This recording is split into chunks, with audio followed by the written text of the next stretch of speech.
Hey, it's Kyle here. Today I'll be talking about episode 3 of Skeleton Crew. Very interesting as an astrogation problem, which might be the most convoluted Star Wars episode title I've ever seen before, but it makes sense once you get in the episode. I was very excited to see where episode 3 would go after I really enjoyed the 2-episode premiere. And we got a lot of elements in this episode that I was hoping for.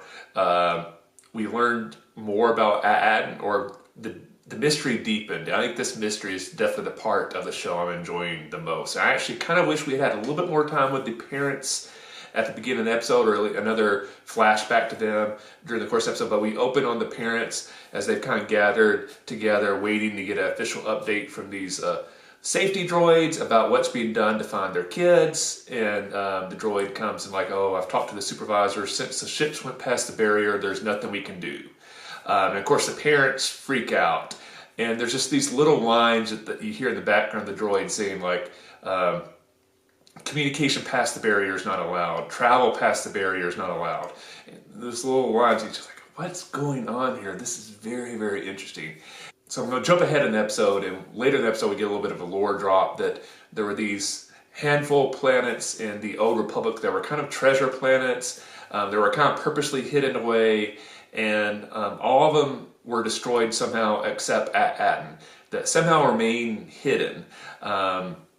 Very, very interesting. We even get a little line there where the kids are kind of saying what planets they think they're in. They mention Alderaan, and like, oh, you missed the war, and you tell the parents are like, the kids are like, what war? So my personal theory at the moment is this treasure planet had some sort of kind of AI droid type security system that helped keep the planet hidden. And when the Republic fell, maybe that the system stopped getting updates and just kind of went to default mode and just kind of kept the planet hidden.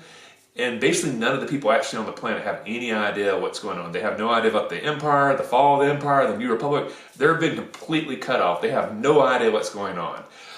So that's my own personal theory. It kind of reminds me a little bit of, I know this could be a random connection, but of Wall-E, when you have Wall-E and Eve get back to the ship with proof that Earth now can sustain life again, and the captain wants to take the ship back, and then the ship's AI is basically like, no, we received this order several hundred years ago that we were never to take you back. It doesn't matter, and we've been operating on this way, and you're not allowed to go back. So that's almost kind of my own little personal theory, that there's this kind of AI slash droid that's kind of decided to kind of keep the planet hidden, mainly because it hasn't received any orders not to keep it hidden anymore.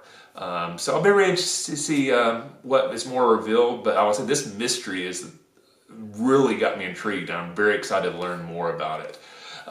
Overall, going back to the episode, absolutely love it. Jude Law is amazing in this series. You can tell he's really having a great time with this role. A lot of fun. His interaction with the kids are amazing. I love the scene in the ship where he is eating and the kids are starving, and they're waiting for him to offer them his food, and he just literally takes every second to make sure he gets every drop of food out and eats it. And only when he's done is he like, oh yeah, there's more food over there in that big pot, help yourself. And the reaction of the kids is amazing. Jude Law is just killing in this role. I'm so excited. But the escape scene from the pirate port was very, very cool.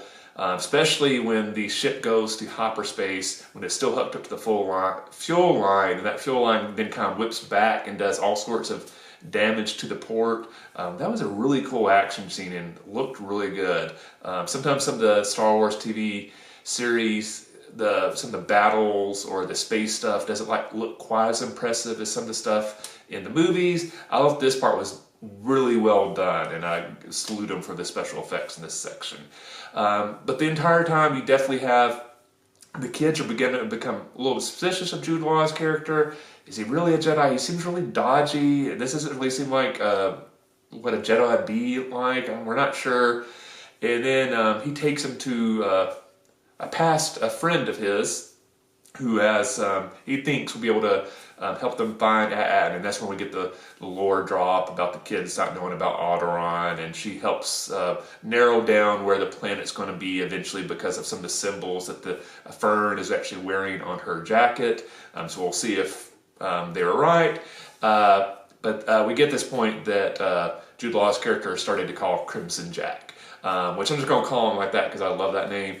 I've heard of that character in Star Wars Legends. I'll confess I don't really know a lot about him, but I'll be very interested to see what some diehard fans of Crimson Jack might think about his appearance in the new Star Wars canon.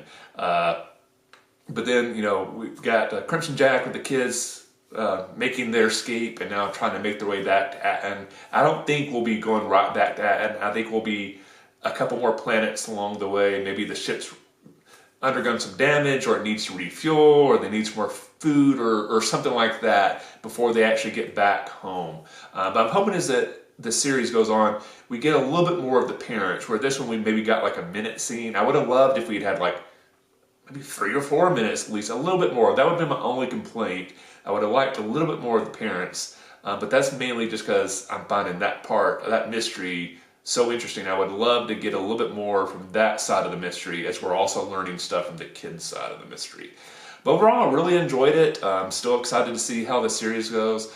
Loving Jude Law as Crimson Jack, and I hope hopefully we get a lot more of him the rest of the series, being completely an awesome pirate who has force powers, it seems like, and we learn more about his backstory because I'm very intrigued by this character. But let me know in the comment section below what you thought about episode 3, and if you were a pirate in Star Wars, what would your pirate name be, and would it be cooler than Crimson Jack? I hope you liked this review. If you did, please hit that like button. If you have yet, please subscribe to the channel. I really appreciate support. Thanks for watching. I'll see you the next time, and may the Force be with you.